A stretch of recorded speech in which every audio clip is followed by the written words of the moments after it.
Puncak ketegangan terjadi ketika Malaysia mengeluarkan ancaman yang paling serius. Mereka bersiap menembakkan rudal ke wilayah Indonesia jika pemutusan logistik tidak segera dicabut. Seorang pejabat tinggi militer Malaysia dalam sebuah wawancara televisi menyatakan bahwa Malaysia memiliki kemampuan rudal jarak menengah yang dapat mencapai kota-kota strategis di Indonesia, termasuk Batam dan Pontianak. Kami tidak ingin konflik ini berubah menjadi perang, tetapi jika Indonesia terus mengancam ekonomi dan stabilitas kami tidak punya pilihan selain mengambil langkah yang lebih tegas, ujar pejabat tersebut. Ancaman ini membuat situasi semakin genting. Di Jakarta, Presiden Indonesia segera mengadakan rapat darurat bersama Panglima TNI dan para Menteri Pertahanan serta luar negeri. Indonesia tidak tinggal diam atas ancaman Malaysia.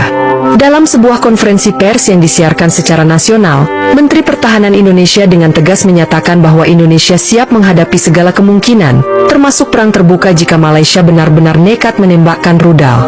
Jika satu saja rudal Malaysia melintasi wilayah udara Indonesia, itu akan dianggap sebagai deklarasi perang. Kami tidak akan segan untuk membalas dengan kekuatan penuh, tegasnya. Sebagai bentuk keseriusan, Indonesia mulai mengerahkan kekuatan militernya ke perbatasan. TNI Angkatan Laut mengirim kapal-kapal perang kelas Sigma dan fregat KRI Raden Edi Martadinata untuk berpatroli di Selat Malaka. TNI Angkatan Udara mulai menerbangkan jet tempur Sukhoi Su-35 dan F-16 untuk menjaga perbatasan udara. TNI Angkatan Darat mengerahkan pasukan tambahan ke wilayah perbatasan Kalimantan untuk mengantisipasi kemungkinan serangan dari darat. Selain itu, Indonesia juga mengaktifkan sistem pertahanan udara di beberapa titik strategis, termasuk Batam dan Natuna, sebagai langkah pencegahan jika Malaysia benar-benar meluncurkan rudal. Masyarakat Indonesia yang sejak awal sudah geram dengan Malaysia semakin bersemangat mendukung pemerintah. Demonstrasi besar-besaran terjadi di berbagai kota, menuntut pemerintah untuk tidak mundur. Beberapa kelompok pemuda bahkan secara sukarela mendaftarkan diri untuk bergabung dalam program cadangan militer. Ketegangan ini mulai menarik perhatian dunia. PBB, Amerika Serikat dan China mendesak kedua negara untuk menahan diri.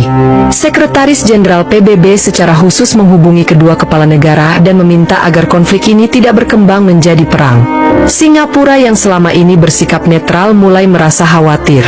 Sebagai negara yang berbatasan langsung dengan kedua negara, mereka sadar bahwa perang antara Indonesia dan Malaysia bisa menghancurkan stabilitas ekonomi kawasan.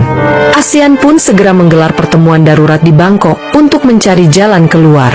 Namun, pertemuan tersebut berlangsung tegang, karena perwakilan dari Indonesia dan Malaysia sama-sama bersikeras mempertahankan posisi mereka. Di sisi lain, beberapa negara seperti Rusia diam-diam menawarkan dukungan militer kepada Indonesia, sementara Inggris menunjukkan simpati kepada Malaysia. Situasi ini membuat konflik semakin berisiko berubah menjadi perang proksi.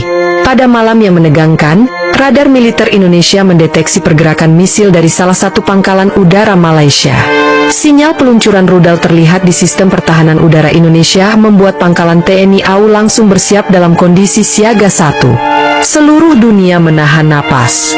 Apakah Malaysia benar-benar akan menembakkan rudalnya? Indonesia langsung menyiapkan sistem anti-rudal untuk menghadang jika benar-benar ada serangan.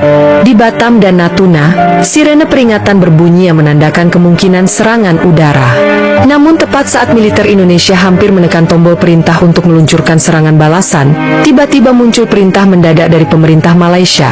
Rudal dibatalkan di detik-detik terakhir. Belakangan diketahui bahwa Perdana Menteri Malaysia mendapatkan tekanan besar dari komunitas internasional, terutama dari PBB dan negara-negara tetangga. Mereka memperingatkan bahwa jika rudal benar-benar diluncurkan, Malaysia akan dikenai sanksi ekonomi besar-besaran dan bisa kehilangan dukungan dari negara-negara sekutunya. Setelah insiden tersebut, ketegangan antara Indonesia dan Malaysia mulai mereda sedikit demi sedikit. Kedua negara akhirnya setuju untuk kembali ke meja perundingan. Sebuah pertemuan tingkat tinggi diadakan di Singapura, di mana kedua belah pihak sepakat untuk mengurangi eskalasi militer dan mencari solusi damai. Namun, meskipun perundingan dilakukan, hubungan kedua negara tetap membeku. Indonesia tidak akan pernah melupakan ancaman rudal yang hampir menghancurkan kepercayaan antara kedua bangsa. Sementara itu, Malaysia harus menghadapi tekanan domestik dari rakyatnya sendiri yang mulai mempertanyakan kebijakan pemerintah mereka dalam menangani krisis ini. Dunia mungkin telah terhindar dari perang besar, tetapi luka yang ditinggalkan dari ketegangan ini akan bertahan dalam ingatan kedua negara untuk waktu yang sangat lama.